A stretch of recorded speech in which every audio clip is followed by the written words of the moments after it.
அப்புறம் போகிறவர் போல காணப்பட்டாலும் இயேசு, அப்புறம் போகிறவர் போல் காணப்பட்டாலும் இயேசு உன் மீது நோக்கமாய் உள்ளார். உன் நினைவெல்லாம் அவர் அறிவார்.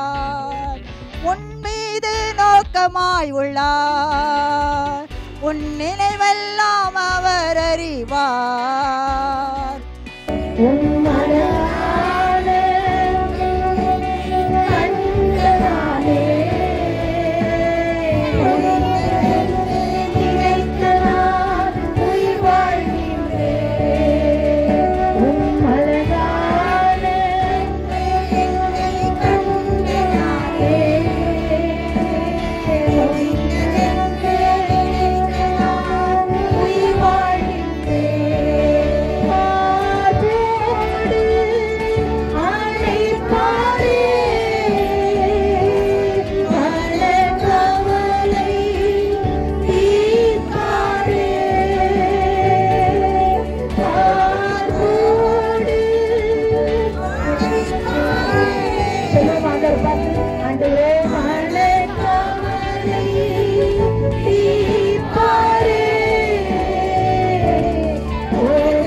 பிரசன்னம் எல்லாரும் மேலே ஆட்சி மாட்டுகிறே.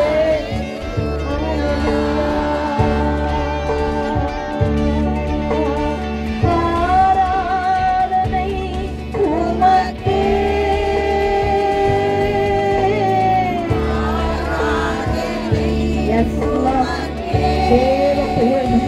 உங்களோட அபிஷேகம் ஆராதனை உமக்கே, என்றும் ஆராதனை உமக்கே.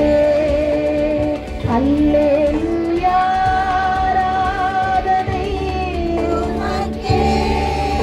ஆமென், ஆராதனை உமக்கே.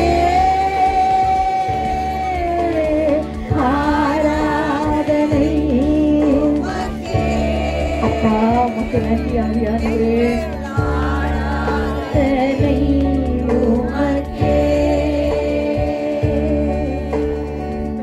நன்றி செலுத்துகிற விதமா உங்களுடைய வலது கரத்தை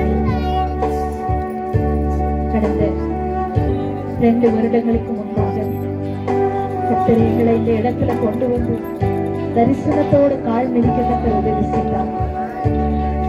அந்த தரிசனத்தை இந்த நாள்ல கர்த்தர் நிறைவேற்றி வருகிறார். எத்தனையோ எதிர்ப்பு போராட்டங்கள் மத்தியில் கர்த்தர் கால் ஊற்றி நிக்க வைத்திருக்கிறார்னா அது தேவ கிருபையை மாத்திர மனுஷ கரத்துல ஒண்ணுமே இல்லை. தேவ கிருபை மட்டும்தான் எங்களை இப்படி ஸ்டாண்ட் பண்ணி நிக்க வச்சிருக்கிறார். கர்த்தருடைய கிருபையை மாத்திரம் வேறு ஒன்றும் இல்லை. அவர் இல்லைன்னா ஒண்ணுமே கிடையாது. எவ்வளோ நன்மை, எவ்வளவு ஆச்சரியம். கடந்த வருஷத்தை காட்டிலும் இந்த வருஷம் ஒரு படி எக்ஸ்ட்ரா மேல தூக்கி அளவு பார்த்திருக்கிறேன். நீங்க நம்புறீங்களோ இல்லையோ, நான் இந்த இடத்துக்குள்ள நுழையும் போது தேவ பிரசனத்தை உணர்ந்து கர்த்தர் நல்லவர் என்பதை ருசித்து பாருங்கள். அவர் மேல் நம்பிக்கையா இருக்கிற மனுஷன் பாக்கியம். அவர் மேல யாரெல்லாம் நம்பிக்கை வைக்கிறீங்களோ, யாரெல்லாம் அவர் மேல விசுவாசம் வைக்கிறீங்களோ, இன்னைக்கு ஒரு அற்புதத்தை நீங்க பார்க்க போறீங்க. அவர் மேல நம்பிக்கையா இருக்கிற மனுஷன் பாக்கியவான். கர்த்தர் கால தள்ளாட விட மாட்டார்.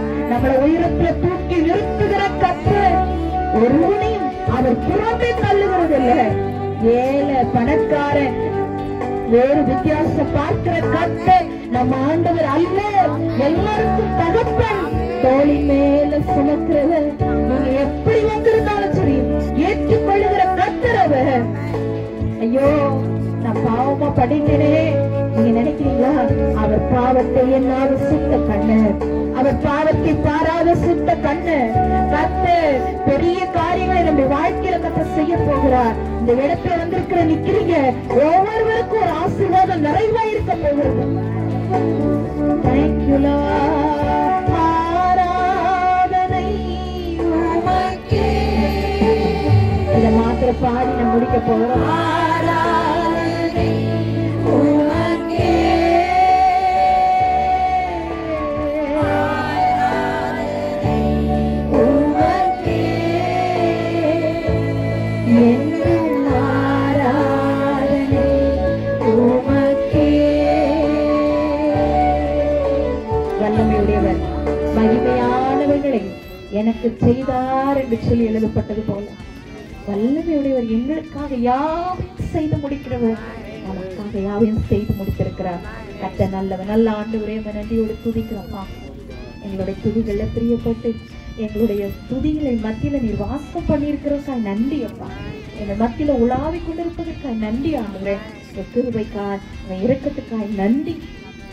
நீங்க மாத்திரம் மகிமைப்படுங்கப்பா. நாம மட்டும் மகிமைப்படுத்தும். இயேசுவின் நாமத்தினால் ஜெபிக்கிறோம் நல்ல பிதாவே. யாருக்காரும் கர்த்தருடைய பரிசுத்த நாமத்துக்கு ஸ்தோத்திரம். அடிமையை சாட்சியை நிறுத்தினது தேவனுக்கு ஸ்தோத்திரம். நான் ஆண்டவர் அறியாத குடும்பத்துல பிறந்தேன். கர்த்தர் என்னை பிரித்தெடுத்தாரு. வாலிப பிரயாணத்துல சிருஷ்டிகரை நினைந்த அந்த வார்த்தையின்படி அந்த ஏற்ற நேரத்துல கர்த்தர் என்னை கரம் பிடிச்சு நடத்தினாரு. அந்த நாட்கள்ல என்னுடைய எதிர்காலத்தை குறித்து நினைக்கும் போது மிகுந்த பயமா இருக்கும். அந்த நாட்கள்ல எல்லாம் ஏசப்பா தான் எனக்கு துணையா இருந்து இவ்வளவு தூரம் என்னை நடத்திருந்தாரு. சிறு வயதுல இருந்தே நான் ஒரே பொண்ணுதான், பையன் இல்லை அப்படின்ற ஒரு பெரிய குறை எங்க வீட்டுல எங்க அப்பா ரொம்ப மனவேதனைப்பட்டிருந்தாரு. அந்த மனவேதனை நாளடைவுல எங்க மேல ஒரு பெரிய வெறுப்பையே உண்டாக்குற அளவுக்கு எங்களுடைய வீட்டுல பெரிய போராட்டம் அது நிமித்தமா இருந்தது. அப்போ எனக்கு திருமணமான அந்த நாட்கள்ல நிறைய பேர் எங்க சொந்தக்காரங்க சொன்னாங்க, இவங்க வீட்டுல பையனே பிறக்காது, அண்ணன் தம்பி 2 பேருக்குமே ஒரே பொம்பளை பிள்ளை தானே இருக்கு, அவங்களுக்கு பையன் இருக்காது அப்படின்னு சொன்னாங்க. அந்த இடத்துல நான் ஆண்டவர்கிட்ட கேட்டேன், ஏசப்பா ஆபிரகாம், ஈசாக்கு, யாக்கோபு, தாவீது இப்படி ஒவ்வொரு தலைமுறையிலையும் குலத்துக்கு ஒருத்தரா கோத்திரத்துக்கு ஒருத்தரா பிள்ளைங்களை நீங்க கொடுத்தீங்கல்ல, ஆண் பிள்ளைங்களை.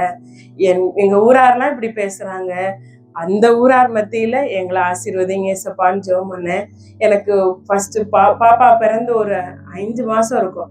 அந்த 5ஆவது மாசம் முடியும் போது நான் ஆண்டவர்கிட்ட கேட்டேன், எல்லாருக்கும் கொடுக்குறீங்களே ஏசப்பா, எனக்கும் கொடுங்க, வாக்குத்தத்தத்தின் பிள்ளை எனக்கும் வேணும்னு சொல்லி ஆண்டவர்கிட்ட கேட்டேன். கேட்ட போது அடுத்த மாசமே கருத்தரிக்க ஆண்டவர் கிருபை செஞ்சு அழகா ஒரு பையனை கொடுத்தாரு, ஜோஸ்வா எபினேசர்னு சொல்லிட்டு.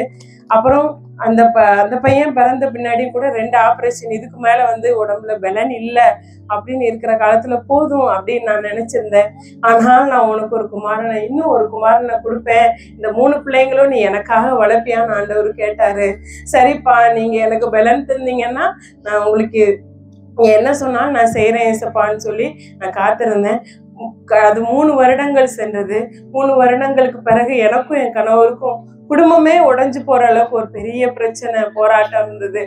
அந்த சூழ்நிலையில 3ஆவதா ஒரு பையனை கருத்தரிக்க ஆண்டவர் கிருபை செஞ்சாரு. ஆண்டவரே நீங்க என்ன சொல்றீங்களோ நான் செய்யறேன்ப்பான்னு காத்திருந்தேன். அப்போ அந்த பிரசவ காலம் முழு வேதனையா இருந்தது. அந்த பிரசவ காலம் முடியறதுக்குள்ள என் குடும்பத்தையும் ஒண்ணு சேர்த்து எனக்கு 2வதா ஒரு ஆண் பிள்ளையும் கொடுத்து என் கர்த்தர் ஆசீர்வதிச்சு இன்னைக்கு அந்த ஊர்ல ஒரு நல்ல ஒரு பொம்பளை பிள்ளையா இருந்து நல்லா பிசினஸ் நடத்துதுப்பா அப்படின்னு ஆண்டவரோட நாம மகிமைப்படத்தக்கதா என் தேவன் அங்கே அந்த ஊர்ல என்னை உயர்த்தி வச்சிருக்காரு. எங்க வீட்டுல இருக்கிற சாபத்தையும் ஆண்டவர் மாற்றி எங்களுக்கு 2 ஆண் பிள்ளைங்களை கொடுத்து, நான் ஒரே பொண்ணுதான், ஆனா எனக்கு 3 பிள்ளைகள் ஆண்டவர் கொடுத்து மட்டும் ஆசீர்வச்சிருக்காரு. 3 ஆபரேஷனுக்கு பிறகும் கூட இன்னும் நான் 2 மடங்கு பெலனோட ஓட என் தேவன் எனக்கு கிருபை பாராட்டியிருக்காரு.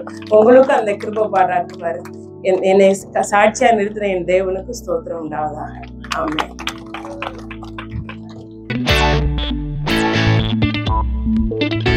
கர்த்தருடைய பரிசுத்த நாமத்துக்கு ஸ்தோத்திரம். நான் சிங்கம்லேருந்து வந்திருக்கேன். எனக்கு 1985 எனக்கு மேரேஜ் ஆச்சு. என்னுடைய கணவர் ஒரு பிஸ்னஸ்மேன். அவங்க 9th தான் படிச்சிருந்தாங்க. நான் 85 எனக்கு கல்யாணம் ஆன பின்னால் எனக்கு எனக்கு மேரேஜ் ஆகும்போது ஒரு 15 days முன்னால் என்னை பிஎட் காலேஜில் சேர்த்துருந்தாங்க. நான் அதுக்கு பின்னால் தான் எனக்கு அந்த 15 daysல மேரேஜ் ஆச்சு. நான் கண்டினியூ பண்ணேன், பிஎட் படித்து முடித்தேன். 85, 86 அந்த ஏப்ரலில் நான் எக்ஸாம் முடித்தேன். எனக்கு மே, ஜூனில் ரிசல்ட் வந்துருச்சு. நெக்ஸ்ட் இயர் 87 பிப்ரவரியில் எனக்கு கவர்மெண்ட் போஸ்ட் எனக்கு கிடச்சிது. கர்த்தருடைய கிருபையில் என்னுடைய பையன் பிறக்கிறதுக்கு முன்னாலே 7th மந்த்லேயே நான் ஜாபில் ஜாயின் பண்ணிட்டேன். நான் ஜாபில் ஜாயின் பண்ண பின்னால் எனக்கு அந்த பையன் பிறந்தான். அவனுக்கு பிறந்த பிறகு அவனுடைய கால் மூமெண்ட் சரியில்லை. அது அவன் பிறந்த பின்னால் தான் எங்களுக்கு தெரிஞ்சது, ஒரு 15 நாள் கழித்து. அப்போது பெர்க்மான்ஸ் ஐயா அவங்களோட மீட்டிங் இங்கே நாட்டரசங்கோட்டையில் தான் நடந்தது. அப்போது என்னோடய ஹெச்எம் அவங்க ஒரு கிறிஸ்டின் எனக்கு ஏசப்பா முதல்ல அறிமுகப்படுத்தினாங்க. நாங்கள் கிறிஸ்துவ அறியாத குடும்பத்தில், இந்து குடும்பத்துலேருந்து தான் நாங்கள் வந்தோம். எனக்கு முதலாக ஒருத்தவங்க இயேசுவோட நாமத்தை அறிவித்து, நீங்கள் போங்க, இயேசுவின் நாமத்தினால மகனுக்கு சுகம் கிடைக்கும் அப்படின்னு சொல்லி என்னை அனுப்புனாங்க. நான் என்னோடய பையனுடைய சுகவீனம் மாறுறதுக்காக நான் முதல்ல ஃபாதர் பெர்க்மான்ஸ் அவங்களோட மீட்டிங்கில் நான் கலந்துக்கிட்டேன். அப்போ எனக்கு ரட்சிப்பு அப்படின்னாலே எனக்கு என்னன்னே தெரியாது. ரட்சிக்கப்பட்டோம். அதுக்கு பிறகு நிறைய வருடங்கள் நான் சபைக்கு போகலை, பைபிளை நான் அறிந்து கொள்ளலை. ஆனாலும் ஏசப்பா எங்களோட கூட இருந்து எங்களை நடத்தினாங்க. எனக்கு 1990 எங்கள் பாப்பா சுதா பிறந்தது. அப்படி பிறக்கிறதுக்கு முன்னால் டெலிவரி டைமில் ஹாஸ்பிட்டலில் ரொம்ப ஒரு கிரிட்டிக்கலான சுச்சுவேஷனில் சேர்ந்துருந்தப்போ டாக்டர் சொன்னாங்க, இந்த குழந்தைக்கு ஹார்ட் பீட் ரொம்ப குறைவாயிடுச்சு, நீங்கள் உடனே ஆப்ரேஷன் பண்ணும் அப்படின்னு சொன்னாங்க. அப்போது எனக்கு உடன்பாடு கிடையாது. ஆப்ரேஷன் பண்ணுறதுல எனக்கு துளி கூட உடன்பாடு கிடையாது.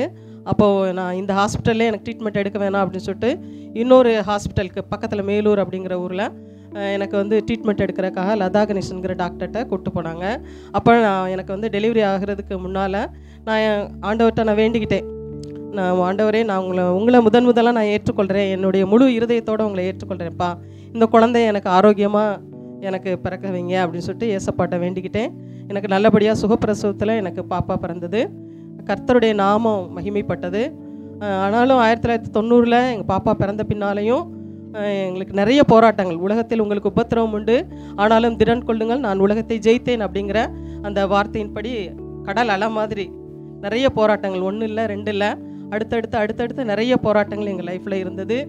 அந்த ஒன்றுன்னா சொல்லணுன்னா வார்த்தைகளால் சொல்ல முடியாது, அவ்வளோ போராட்டங்கள். ஆனால் அத்தனை போராட்டங்கள்லையும் கர்த்தர் ஒரு பெரிய விடுதலையை கொடுத்தாரு. அதில் 1-2 சாட்சிகளை மாத்திரம் நான் உங்ககிட்ட நான் பகிர்ந்துக்கிறேன்.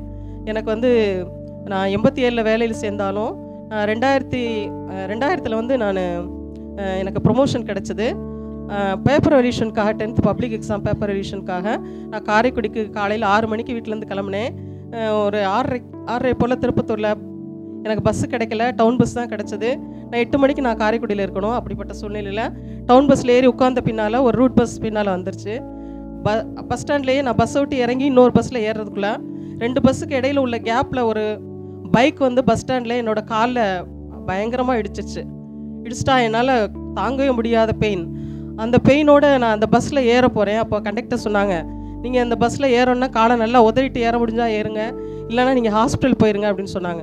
உண்மையிலே எனக்கு ஏறவே முடியலை. ஆனாலும் கர்த்தரோட பலனில் நான் ப்ரேயர் பண்ணிட்டு டக்குன்னு ஏறிட்டா என்னால் பஸ்ஸில் உட்காந்துருக்கவே முடியல.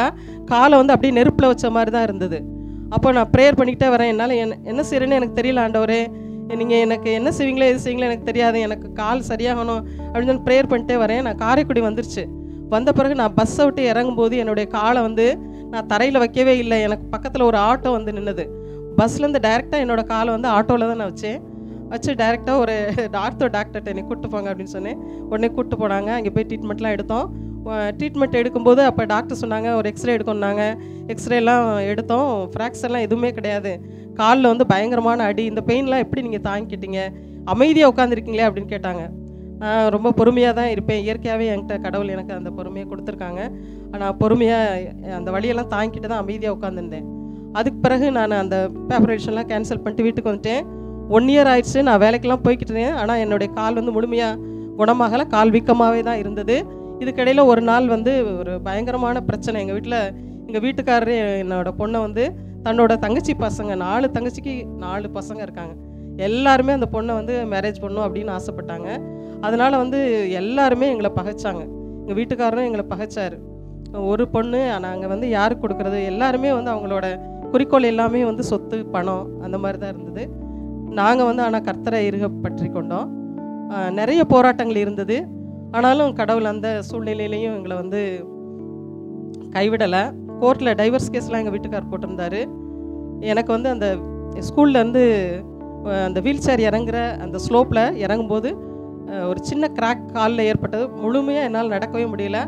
கால் ஃப்ராக்சர் அப்படின்னு சொல்லிட்டு டாக்டர்கிட்ட எங்கள் உள்ளூர்லேயே ட்ரீட்மெண்ட் எடுக்கிற மாதிரி ஆகிடுச்சு. அப்போது எனக்கு ட்ரீட்மெண்ட் எடுத்து ஆப்ரேஷன் தான் பண்ணணுன்னு சொல்லிட்டாங்க.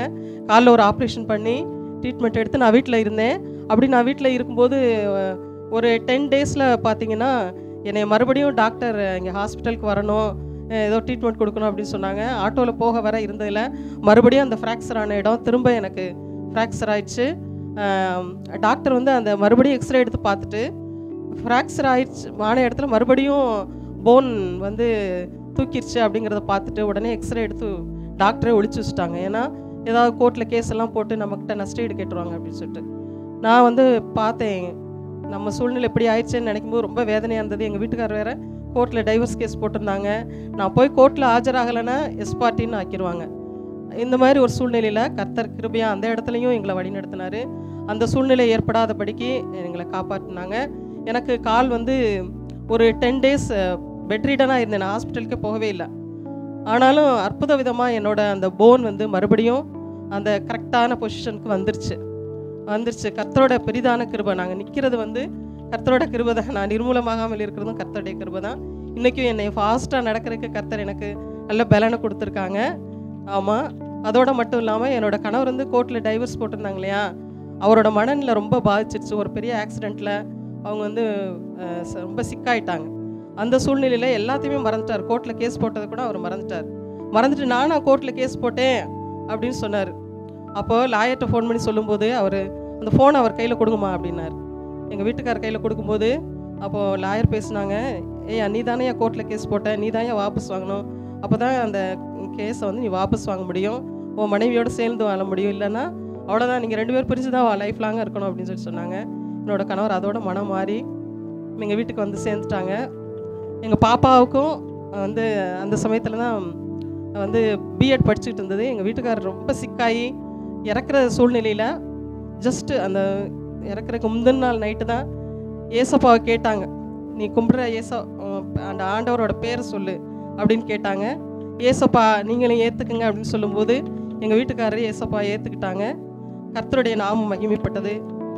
என்னையும் கர்த்தரை இன்றைக்கி பலனோட சாட்சியாக வச்சுருக்காங்க. என்னுடைய கணவரை மறுபடியும் வீட்டில் கொண்டு வந்து சேர்த்தாங்க. நாங்கள் இழந்த எல்லாத்தையும் திரும்ப எங்களுக்கு கொடுத்தாங்க. ஏசப்பா கோடி நன்றி ஸ்தோத்திரம்.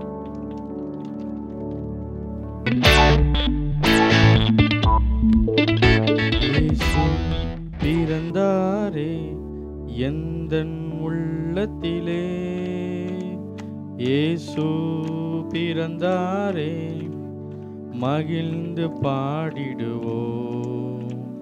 இயேசு பிறந்தாரே எந்தன் உள்ளத்திலே, இயேசு பிறந்தாரே மகிழ்ந்து பாடிடுவோம். ஒரு வசனம் சொல்லணும்னு விருப்பப்பட்டேன். அந்த வசனத்தை சொல்லிடுறேன். சின்ன பாப்பா சொன்னாங்க, அது எனக்கு ஞாபகம் வந்தது. அந்த வசனம் நீங்களும் கேட்கணும்னு விரும்புகிறேன். நமக்கு ஒரு பாலகன் பிறந்தார், நமக்கு ஒரு குமாரன் கொடுக்கப்பட்டார், கர்த்தத்துவம் அவர் தோளில் மேல் இருக்கும், அவர் நாமம் அதிசயமானவர், ஆலோசனை கர்த்தர், வல்லமையுள்ள தேவன், நித்திய பிதா, சமாதான பெரு எனப்படும். ஏசாயா 9:6. இந்த வசனங்களில் ஆண்டவர் நம்மோட பேசுகிறார். ஆலோசனை கர்த்தராக இருக்குன்னா ஆலோசனை கர்த்தராக இருப்பார். நீங்கள் தேவையில்லாத இடங்களுக்கு போகக்கூடாதுன்னு விரும்புகிறாருன்னா நீங்கள் போகக்கூடாது. அதே மாதிரி வல்லமையுள்ள தேவனாக அவர் நம்ம வாழ்க்கையில் இருப்பார். அதை நம்ம விசுவாசிக்கணும். அதே மாதிரி நித்திய பிதா, அவரை தவிர ஒரு தெய்வம் உலகத்திலே இல்லை. அவர் தான் உண்மையான தெய்வம். அவரை நீங்கள் பிடிங்க. அவரை பிடிச்சிங்கன்னா எந்த ஒரு பிரச்சனையும் நம்மளுடைய வாழ்க்கையில் வராது. சமாதான பிரபு, அவர் தான் அந்த உலகத்துக்கு ராஜாவாக இருக்கார், பிரபுவாக இருக்கார். எந்த கடவுளும் நம்ம பேசும் பொழுது ஒரு சத்தத்தோடு பேசுவாங்க, சத்தத்தோட மிரட்டுற மாதிரி பேசக்கூடிய கடவுள்லாம் கடவுள். அந்த கடவுள் இயேசுவானவர் பேசும் பொழுது அமைதியான குரலை பேசுவார், ஒரு மெல்லிய சத்தத்தோடு பேசுவார். அப்போது அப்படிப்பட்ட ஆண்டவரை நம்ம கும்பிடணும். அவர் தான் உண்மையான தெய்வம். அவரை பிடிங்க. அவர் இல்லாமல் நம்ம பரலோக ராஜ்யம் போக முடியாது. இந்த வசனத்தை சொல்லணும்னு தோணுச்சு. பாப்பா சொன்னாங்க, அதனால் சொல்லணும்னு தோணுச்சு, நான் சொல்கிறேன். ஆஸ்பத்திரி திறந்து சாயந்தரம் 6 மணி ஆச்சு, ஒருத்தரே ஆளை காணலையே. இவ்வளோ செலவு பண்ணி முதலீடு பண்ணி யாருமே வரலையே. இந்த ஊருக்காரங்களுக்கு மண்டடி காய்ச்ச வரவே வராதோ. என்ன சாப்பாடு சாப்பிட்றாங்க தெரியலையே. சரி பாப்பா, இந்த நர்சம்மா வேறு எங்கே போய் தொலைஞ்சா தெரியல. டாக்டர், அந்த 8ஆம் நம்பர் ரூமில் இருக்க பேஷண்ட் பேச்சு மூச்சு இல்லாமல் இருக்கார் டாக்டர். அது முக்கியம் இல்லை சிஸ்டர். நமக்கு பீஸை வெளியே விட்டுறாதீங்க, சரியா? பீஸை வாங்காமல் தயவு செய்து வெளியே விட்டுறாதீங்க. சரி பார்ப்போம், யாராவது வராங்களான்னு பார்ப்போம். இல்லாட்டா உங்களுக்கு சம்பளம் கிடையாது இன்னைக்கு, ஓகேவா? டாக்டர், அதில் மட்டும் கை வச்சிடாதீங்க டாக்டர். யாராவது வருவாங்க, வராமல மாட்டாமல பெற போகிறாங்க. ஐயோ தங்கச்சி தேன்மொழி, எனக்கு இருக்க ஒரே தங்கச்சிக்கு உடம்பு சரியில்லை டாக்டர். அதுக்கு ஏமா இப்படி கத்துறீங்க? உட்காருங்கம்மா டாக்டர், என் தங்கச்சிக்கு உடம்பு சரியில்லை டாக்டர். கத்தாதீங்க. உங்க சத்த கேட்டு 4 பேர் ஓடி போயிட போறாங்க. உட்காருங்க. தேன்மொழி, என்னம்மா செய்து உனக்கு? என்ன உங்க தங்கச்சிக்கு பேச முடியாதா? வாய் ஊமையா? ஏன் பேச மாட்டா? 4 ஊர் கேட்குற மாதிரி பேசுவான். 4 ஊர் கேட்குற மாதிரி பேசுமா? உன் புருஷன் நிலைமை திண்டா கஷ்டம்தான். சரி, நமக்கு எதுக்கு ஊர் வம்பு? சரி, நம்ம ட்ரீட்மெண்ட்டை பார்ப்போம். என்னம்மா செய்து உங்களுக்கு? இது அக்காவா தங்கச்சியா உங்களுக்கு? தங்கச்சி டாக்டர். Okay okay. என்ன செய்து? வாயெல்லாம் புண்ணா இருக்கு டாக்டர், வாயை திறந்து பேச முடியல டாக்டர். அப்படியா? சரி சரி, நான் எக்ஸ்ரேக்கு எழுதி கொடுக்குறேன். போய் எல்லாம் வாங்கி புண்ணாத்தான் தெரியுது. உடம்பு ஃபுல்லாக ஒரு எக்ஸ்ரே எடுத்துகிட்டு வாங்க. நர்சம்மா மெதுவாக கூட்டிகிட்டு போய், ஆமாம் அண்ணே பீஸை கறந்துடணும், ஓகேவா? ஓகே ஓகே, மனசில் வச்சுக்கோங்க. ஒரு எக்ஸ்ரே எடுத்து கொண்டு வந்துடுங்க. சரிங்க. ஓகே, வாங்கம்மா, மெல்ல எந்திரிச்சு வாங்க. டாக்டர் இந்தாங்க. எக்ஸ்ரே எடுத்தாச்சா? எடுத்தாச்சு டாக்டர். என்ன ஒன்றுமே தெரிய மாட்டேன் எக்ஸ்ரேல. உட்காருங்கம்மா. ஐயோ டாக்டர், இப்படி பிடிங்க. பேஷண்ட் வரலைன்னா உங்களுக்கு ஒன்றுமே புரியாது. முதல் டாக்டர் கண்ணை ஒரு நல்ல டாக்டரை பார்த்து பார்க்க வேண்டியா இருக்கு. ஒன்றும் வர ஒன்றுமே தெரிய மாட்டேங்குது. இது என்ன குடலே காங்கல? குடலுக்காங்கல, வயத்தில் என்ன இருக்குன்னு ஒரே ரெட் கலராக தான் இருந்துகிட்டு இருக்குது. டீ ரொம்ப குடிப்பாங்களோ உங்க தங்கச்சி? குடங்குடமா குடிப்பா டாக்டர். அப்படியா? விளங்கும். சரி ஓகே, மாத்திரை மருந்து எழுதி தரோம். 3 நாளைக்கு ஒருக்கா வாங்க, சரியா? உங்களை நம்பி தான் ஒரு ஆஸ்பத்திரி கட்டிட்டு சரியாயிருமா டாக்டர்? அது நாங்கள் எழுதி கொடுக்குற பொறுத்தான், சரியா? ஆஸ்பத்திரி கட்டிட்டு இருக்கிறோம், கெட்ட தண்ணி வர சொல்லுவோம், ஓகேவா? அந்த ஹாஸ்பிடல் கட்டுற வரைக்கும் நீங்க வந்தீங்கன்னா போதும், அதுக்கப்புறம் நாங்க பாத்துக்குறோம். தெரியாம வந்து பீஸை போடுவோம், மாத்திரை மருந்தெல்லாம் எழுதி கொடுப்போம். ஓகே டாக்டர், எழுதுங்க எழுதுங்க, எவ்வளவு தெரியுதோ நீங்க படிச்சதெல்லாம் எழுதுங்க. சரி, மாத்திரை மருந்தெல்லாம் எழுதி கொடுத்துருக்குறோம். சரிங்க டாக்டர். பீஸை கட்டிட்டு வெளியே போயிருங்க, சரியா? அது ரொம்ப முக்கியம். அது எவ்வளோ டாக்டர் பீஸ்? போடுறோம். ஒரு மாத்திரை மருந்துக்கு ஒரு 1000 ரூபாய். வரும்போது சத்தம் போட்டே வந்தீங்க பார்த்தீங்களா, அது ரொம்ப தப்பு. அதுக்கு ஒரு 2000 ரூபா போட்டிருக்கிறோம். உங்கள் சத்தத்தை கேட்டு 4 பேஷண்ட் ஓடி போயிட்டாங்க. அவங்க வர வருமானம் போயிடுச்சு. எவ்வளோ சிஸ்டர் வருமானம் வரும்? அதுக்கு ஒரு 10,000 ரூபாய் போடுங்க. ஓகே, 10,000 ரூபா. ஒரு 2000, ஒரு 5000, ஒரு 10,000, 17,000 ரூபா கட்டிட்டு போங்க, ஓகேவா? கட்டிட்டு மாத்திரையை வாங்கிட்டு போயிருங்க. இது என்ட்ரன்ஸ் பீஸ் மட்டும்தான். டாக்டர் பீஸ், டேப்லெட்லாம் அது தனியாக இருக்கு. என்னம்மா சரி ஓகே, சாயந்தரம் வருவாங்க, ஊசி போட்டு விடுங்க. பாடி கொஞ்சம் வீக்கா இருக்கு, ஹெவியா போட்டுறாதீங்க, போயிட போகுது. சரியா? பாத்துக்கிறேன் டாக்டர். அந்த ஆபரேஷன் தியேட்டர்ல ஒரு மாலை போட்டிருக்கமே, அது அப்புறம் ஆள் இருக்கும்போது பேசாதீங்க, ஓடிட போறாங்க. அது அப்புறம் பேசுங்க, ஆபரேஷன் பத்தி அப்புறம் போன பிறகு பேசலாம். இந்த கேஸ் ஜெயிச்சிருச்சுன்னா அது உங்களுக்கு, இல்லைன்னா அவங்களுக்கே கொடுத்து அனுப்புவோமே. போனா போயிட்டு நம்ம பீஸ் வாங்க சிஸ்டர், அப்புறம் பாத்துக்கலாம். அப்புறம் போன பிறகு பேசுவோம், ரகசியங்களை வெளியே பேசாதீங்க. ஓகே, 45,000 ரூபா வருது. காசு வச்சிருக்கீங்களாமா?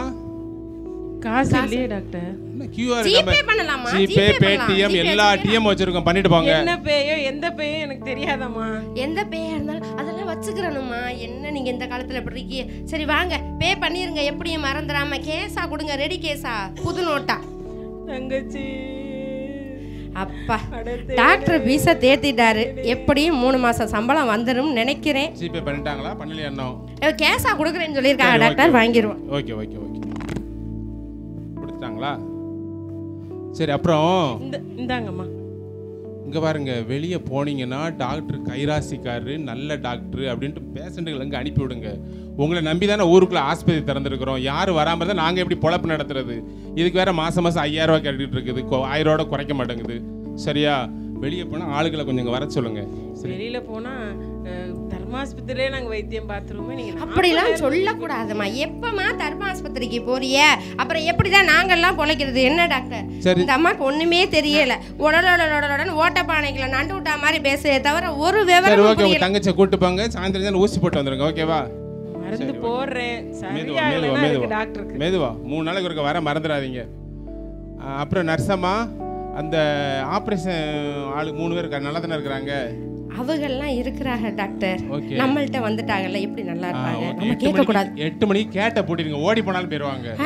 அதெல்லாம் கதவை பூட்டிட்டே வச்சிருக்கேன். 2 மாசம் சம்பளம் அப்புறம் கிடைக்காது. பூட்டி வச்சிருக்கேன், கதவை பூட்டி வச்சிருக்கேன். நம்மள இல்லாம பாடி ஆனாலும் அவன் வெளியில போக முடியாது. டாக்டர் 3 நாள்ல சரியாயிரும் சொன்னாரே. என் தங்கச்சி வாய் கூட திறக்க முடியாம இருக்காளே. ஆண்டவரே, குழந்தைய தங்கச்சியை காப்பாத்த யாரும் இல்லையா? தேனு பேசுமா சிஸ்டர். வாங்க சிஸ்டர், நல்லா இருக்கீங்களா?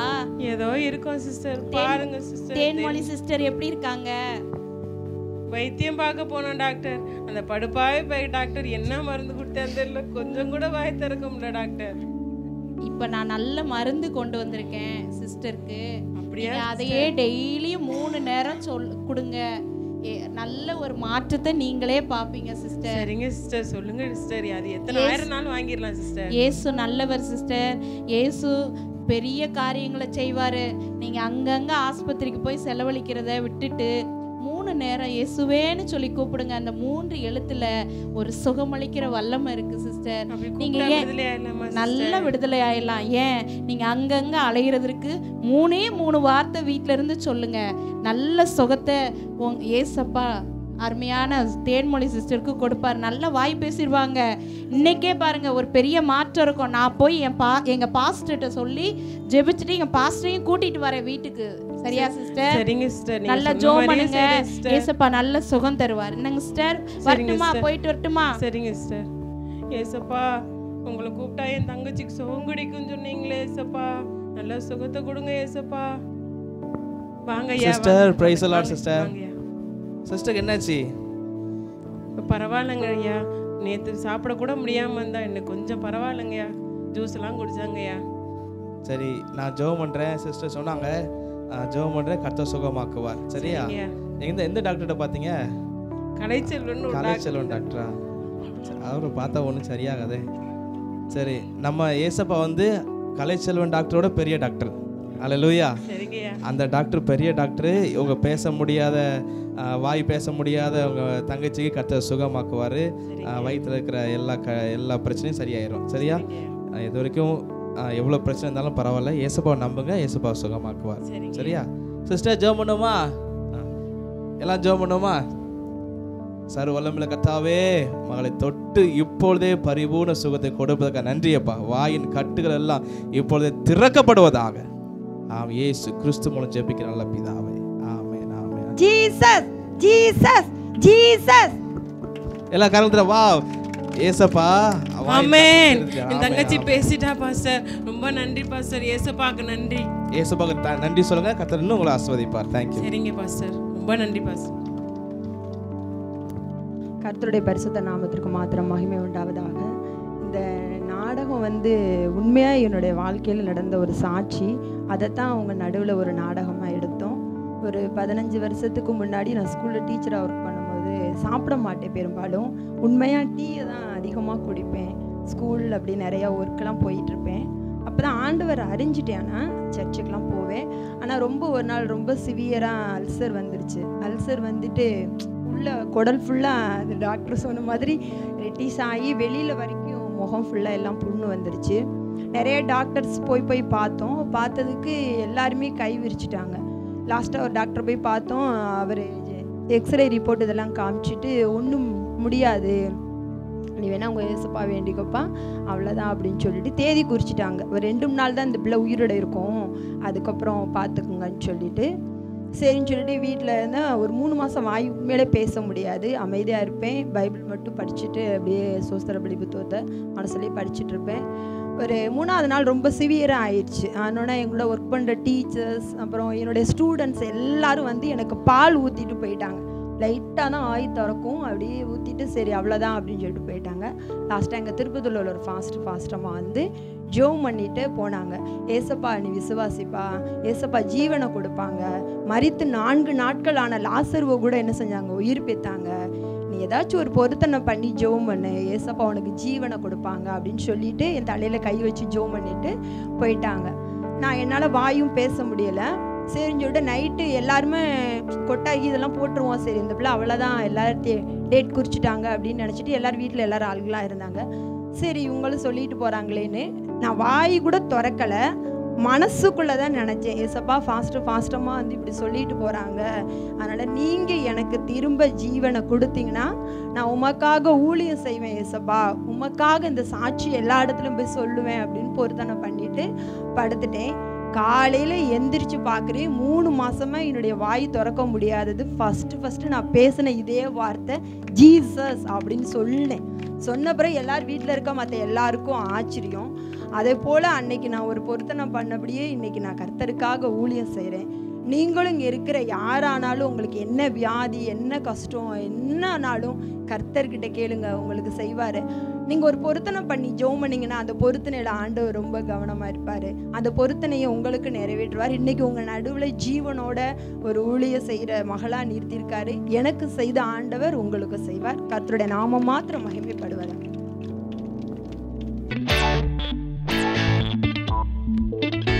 கண்மணி போல் என்னை காப்பவரே, உள்ளங்கையில் பொறிந்தென்னை நினைப்பவரே, கண்மணி போல் என்னை காப்பவரே, உள்ளங்கையில் பொறிந்தென்னை நினைப்பவரே, நீர் போதும் என் வாழ்விலே, என் இயேசையா நீ போதும் என் வாழ்விலே.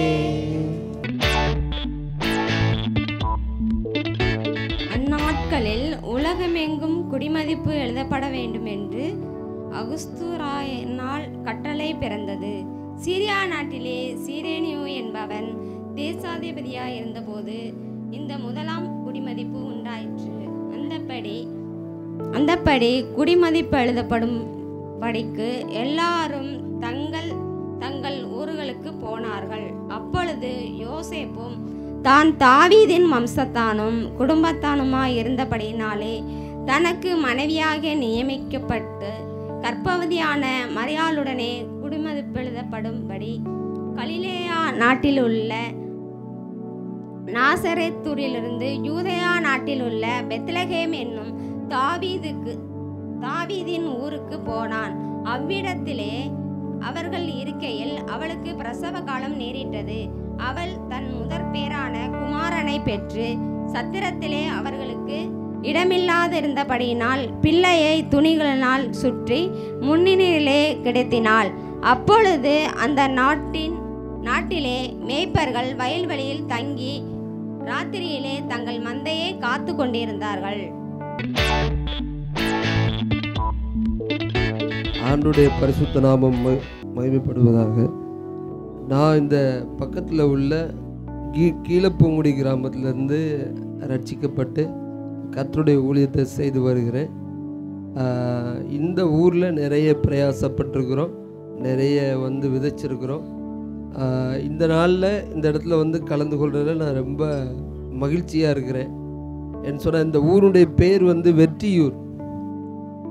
இந்த ஊருக்கு, இந்த பகுதியில் உள்ள எல்லா ஊர்களுக்கும் ஒரு சரித்திரம் உண்டு. அந்த ஒவ்வொரு பேருக்கும் பின்னால் ஒரு சரித்திரம் உண்டு. ஒவ்வொரு ஊருக்கும் மேலை கண்டான், மாலை கண்டான், கீழப்பூங்குடி இப்படிக்கலாம். இதுக்கு என்ன அப்படி சொன்னால், மருதுபாண்டியர் காலத்தில் அவங்க வெள்ளைக்காரங்களுக்கு ஓடி ஒளிஞ்சு இருக்கிற காலங்களில் அவங்களுக்கு எந்தெந்த இடங்களிலெல்லாம் என்னென்ன செயல்பாடு நடந்ததோ இங்கே ஒரு ஜெயத்தை அவங்க பார்த்துருக்குறாங்க, வெற்றி அவங்க பார்த்துருக்குறாங்க. அதனால் இந்த ஊருக்கு வெற்றியூர் என்று பெயர் பெற்றிருக்கிறது. ஆனால் சிலுவையில் வெற்றி சிறந்த இயேசு கிறிஸ்து நம்மோடு இருக்கிறார். நமக்காக அவர் 2000 ஆண்டுகளுக்கு முன்பதாக பிறந்திருக்கிறார். பிறந்து இந்த உலகத்தில் வாழ்ந்து சிலுவையிலே பிசாசை ஜெயித்து வெற்றி சிறந்திருக்கிறார். நாம் தான் அந்த ஜெயத்தை பெற்றுக்கொள்ளும்படியாக, அந்த ஜெயத்தில் வாழும்படியாக இந்த வெற்றியூரில் கர்த்தர் இந்த ஸ்தலத்தை ஆயத்தப்படுத்தி கொடுத்த தேவனுக்கு நான் நன்றி செலுத்துகிறேன். அந்த வெற்றியை, ஜெயத்தை நாம் பெற்றுக்கொள்ளும்படியாக இந்த நாளில் செய்திக்கு முன்பதாக ஆசீர்வதித்து ஜெபிக்க போகிறோம். கண்களை மூடி எல்லாரும் ஜெபத்தில் கண்களை மூடி யாவரும் ஜெபிக்கலாம். தகப்பனே, நாங்கள் உம்மை துதிக்கிறோம் அப்பா, உம்மை மகிமைப்படுத்துகிறோம். உம்முடைய வார்த்தையின்படியே தகப்பனே உமக்கு ஸ்தோத்திரம் அப்பா. கிறிஸ்துவுக்குள் எப்பொழுதும் எங்களை வெற்றி சிறக்க பண்ணி எல்லா இடங்களிலேயும் அவரை கொண்டு எங்களை கொண்டு அவரை அறிகிற அறிவின் வாசனையை வெளிப்படுத்துகிற தேவனுக்கு ஸ்தோத்திரம் என்று சொன்ன வார்த்தையின்படியே இந்த வெற்றியுள்ள ஆண்டவரே, சிலுவையில் நீங்கள் ஜெயித்த வெற்றியை ஆண்டவரை நாங்கள் சுதந்திரிப்பதற்கு இந்த நாளில் ஆண்டவரை கூடி வந்திருக்கிற ஒவ்வொருவருக்கும், இந்த வார்த்தையை கேட்கிற ஒவ்வொருவருக்கும் ஆண்டவரே, இந்த நிகழ்ச்சியை காதார கேட்கிற ஒவ்வொருவருக்கும் ஆசீர்வாதமாக இருக்கும்படியாக, இந்த இடத்துல வந்திருக்கிற ஒவ்வொருவரையும் கர்த்தர் ஆசீர்வதிக்கும்படியாக, வார்த்தையின் வழியாக கர்த்தர் நீர் வெளிப்படும்படியா, மகிமைப்படும்படியா, ஒவ்வொருவரையும் தொடும்படியா, ஆசீர்வதிக்கும்படியா நாங்கள் ஜெபிக்கிறோம். இயேசு கிறிஸ்துவின் பரிசுத்தமுள்ள நாமத்தினால ஜெபிக்கிறோம் நல்ல பிதாவே, ஆமென். இன்று கர்த்தராகிய இயேசு கிறிஸ்து நமக்காக தாவீதின் ஊரிலே பிறந்திருக்கிறார். ஹல்லேலூயா. ஒரு வரலாற்று சிறப்பு, எல்லாரும் என்ன கவனிங்க, ஒரு வரலாற்று சிறப்பு மிக்க ஒரு காரியம் இந்த உலகத்தில் நடந்தது. கடவுள் மனிதனாக மாறின நாள். கிறிஸ்துமஸ்னா என்ன? God became man. கடவுள் மனுஷனாக மாறினதான் கிறிஸ்துமஸ், வேற ஒண்ணுமே கிடையாது. ஹல்லேலூயா. கடவுள் எதுக்கு மனுஷனா மாறணும் அப்படின்னு நீங்க பாத்தீங்கன்னா 3 காரியத்தை உங்க மத்தியில நான் சொல்ல போறேன். இந்த 3 காரியமும் உங்க வாழ்க்கையில கர்த்தர் தந்து இன்னைக்கு உங்களை ஆசீர்வதிக்க போறார். ஹல்லேலூயா. ஒரு எதிர்பார்ப்போட நீங்க காத்துருங்க. உங்க வாழ்க்கையில இருக்க எல்லா பிரச்சனைகளுக்கும் ஒரு முடிவை கர்த்தர் தந்து ஒரு மிகப்பெரிய ஆசீர்வாதத்தோடு இங்க இருந்து நீங்க வெளில போகும்போது நீங்க ஆசீர்வதிக்கப்பட்டு தான் நீங்க போக போறீங்க. விசுவாசிக்கிற மட்டும் அல்லேலூயா சொல்லுமா? ஹல்லேலூயா. தேவன் நம்மை ஆசீர்வதிக்கிறவர். ஹல்லேலூயா. இயேசு இந்த பூமியில பிறந்த நோக்கம் 3 காரியம். அது எதற்காக பூமிக்கு வரணும்? கடவுள் ஏன் பூமிக்கு வரணும்? வர வேண்டிய அவசியமே கிடையாது. ஆனாலும் உங்கள் மேல என் மேல் வைத்த அன்பினால் இயேசு பூமிக்கு வந்தார். ஹல்லேலூயா. உலகம் உங்களை கைவிடலாம், உலகம் உங்களை நேசிக்காம இருக்கலாம், ஆனா இயேசு உங்களை நேசிக்கிறார். நான் பேசிட்டு இருக்கும் போதே உங்க வாழ்க்கையில கர்த்தர் அற்புதம் செய்ய ஆரம்பிச்சிருக்கார். நான் விசுவாசிக்கிறேன். விசுவாசிக்கிற மட்டும் கரங்களை தட்டி இயேசுவுக்கு நன்றி சொல்லுவோமா?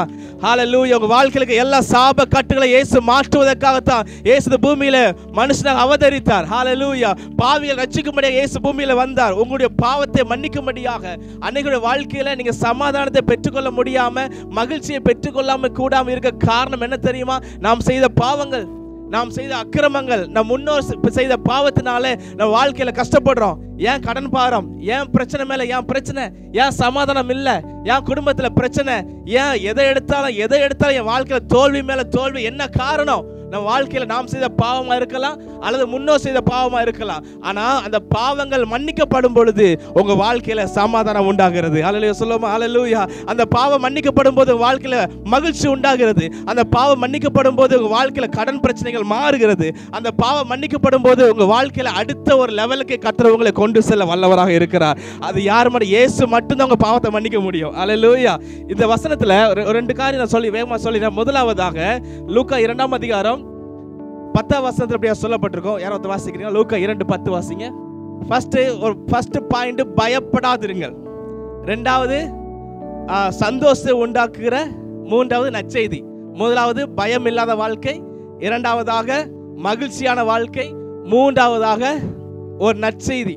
அந்த நற்செய்தி நான் சொல்லி வேக முடிச்சிடுறேன். நல்லா கவனிங்க. முதலாவதாக எல்லாருக்குமே பயம்தான். நாளைக்கு என்ன நடக்குமோ தெரியலையே, என் புள்ள வாழ்க்கை எப்படி இருக்குமோ தெரியலையே, என் குடும்பம் எப்படி இருக்க போகுது தெரியல என்று சொல்லி பயமுள்ள வாழ்க்கையில வாழ்ந்து கொண்டு இருக்கிறோம்.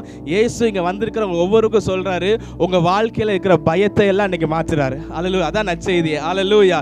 எந்த பயமா இருந்தாலும் பரவாயில்ல, எவ்வளவு பெரிய பயமா இருந்தாலும் பரவாயில்ல, கர்த்தர் வாழ்க்கையில இருக்க எல்லா பயத்தையும் நீக்கி இன்னைக்கு உங்களை ஆசீர்வதித்து அனுப்ப போகிறார். என் வாழ்க்கை எப்படி இருக்க போகிறதோ, நாளைக்கு என்ன செய்ய போறேன், எனக்கு பொருளாதார கஷ்டம், என் குடும்பத்துல கஷ்டம், பிரச்சனை மேல பிரச்சனை, என்ன செய்ய, எப்படி நாளைய தினத்தை கடத்த போகிறேன் என்று சொல்லி அநேகர் இங்க வந்திருக்க நான் சொல்றேன் தீர்க்கதரிசனமா, இங்க வந்திருக்கிற அநேகருடைய இருதயத்துல நாளைக்கு என்ன செய்ய போகிறோமோன்னு மிகப்பெரிய அங்கலாய்ப்புல பயத்தோடு உட்கார்ந்து கொண்டு இருக்கிறீங்க.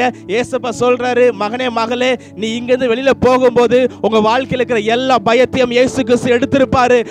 அந்த ஆசீர்வாதம், ஒரு மிகப்பெரிய அந்த பயம் இல்லாத வாழ்க்கை, கர்த்தரை நடத்துவார்ங்கிற வாழ்க்கை உங்க அந்த அபிஷேகம் இருதயத்துல இப்பொழுதே கடந்து வருகிறது. ஹல்லேலூயா. அந்த பயத்தை கர்த்தர் இப்போது எடுக்கிறார். In the name of Jesus, இயேசுவின் நாமத்தினால அந்த எல்லா பயத்தையும் எடுக்கிறோம் இப்பொழுது. ஹல்லேலூயா. இனிமேல் நீங்க பயம் இல்லாத ஒரு வாழ்க்கை, என்னன்னா ஏசப்பா என்ன நடத்த வல்லவர். சத்தமா சொல்லுங்க ஹல்லேலூயா. இயேசு என் கூட இருக்கிறாரு, என் வாழ்க்கையை கர்த்தர் ஆசீர்வதிப்பாரு. ஏன் ஏசப்பா என் கூட இருக்கிறாரு, என் வாழ்க்கை சமாதானமா இருக்கும். ஏசப்பா என் கூட இருக்கிறாரு, என் வாழ்க்கை கடன் இல்லாம இருக்கும். ஏசப்பா என் கூட இருக்கிறாரு, நான் உயர்வோடு கூட இருப்பேன். ஹல்லேலூயா. நம்ம ஒவ்வொரு வாழ்க்கையிலும் நம்ம இருக்கிறதான எல்லா பயத்தையும் எடுத்து போட்டு அவர் நன்மையாக அற்புதமாக உங்களை நடத்த வல்லவர். ஹல்லேலூயா. இரண்டாவதாக நற்செய்தி, இரண்டாவதாக சந்தோஷம். இந்த மகிழ்ச்சி நல்லா கவனிங்க. எல்லாரோட வாழ்க்கையில மகிழ்ச்சியா இருக்கிறீங்களா கேட்டா எத்தனை பேர் கை தூக்க முடியும்? ஒரு சிலர் தவிர, அல்லது யாருமே கை தூக்க முடியாது. சந்தோஷமா இருக்கீங்களா பிரதர்? இந்த தம்பிமாரை கேட்டு பாருங்க. ஐயோ சந்தோஷமா இல்ல பாஸ்டர். ஏன் சந்தோஷமா இல்ல? ஸ்கூல்ல டீச்சர் எங்களை பாடப்படுத்துறாங்க பாஸ்டர். ஆமா, நீங்க நல்லா இருக்கீங்களா? சந்தோஷமா இருக்கீங்களா? நல்லா இல்ல பாஸ்டர், என் புருஷன் படுத்துற கொடுமையில ரொம்ப கஷ்டமா இருக்கு. புருஷன் போய் கேட்டா, ஐயா நீங்க நல்லா இருக்கீங்களா? பொண்டாட்டி படுத்த கொடுமையில நான் ஏதோ வாழ்ந்துட்டு இருக்கிறேன் அப்படின்னு எல்லாத்துக்கும் என்ன இருக்கு?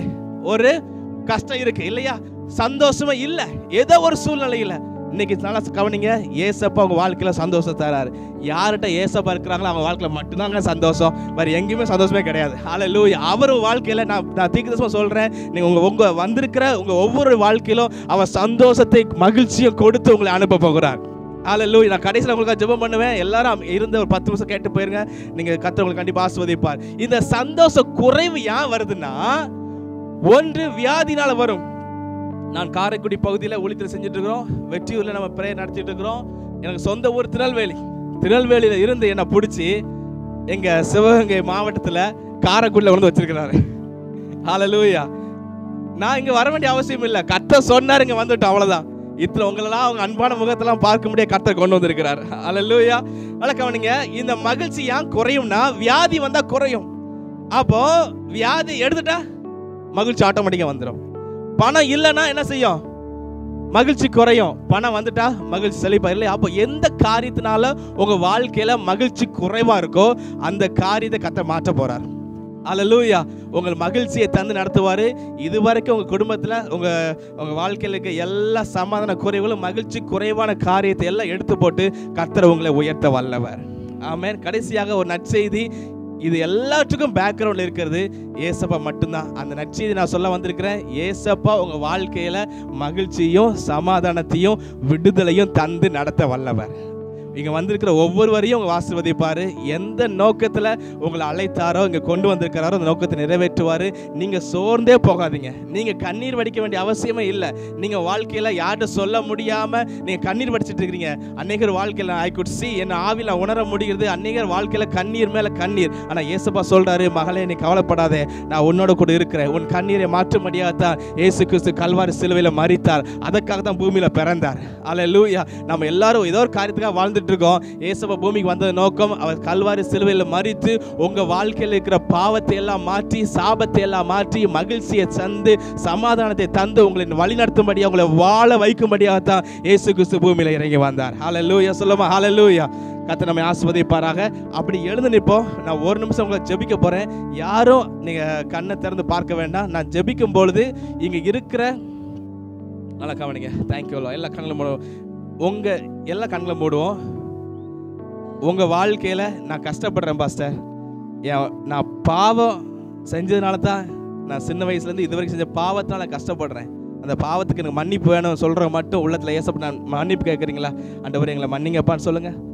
எல்லா கண்களும் மூடும். யாரு கணத்தது யார்ட்டு நீங்கள் சொல்ல வேண்டாம். உலகம் உங்களை யாருமே அசட்டை பண்ண உலகம் உங்களை கைவிடும். ஆனால் இயேசு உங்களை கைவிடாத கர்த்தர். இயேசுப்பட சொல்லுங்க, ஆண்டவரே என் பாவத்தெல்லாம் மன்னிங்கப்பா, நான் சின்ன வயசுலேருந்து அறிந்தோ அறியாமல் செய்த பாவத்தை மன்னிங்கன்னு சொல்லுங்க. அப்படி சொல்லும் பொழுது உங்கள் வாழ்க்கையில் எல்லா பிரச்சனைகளும் மாறப்போகிறது.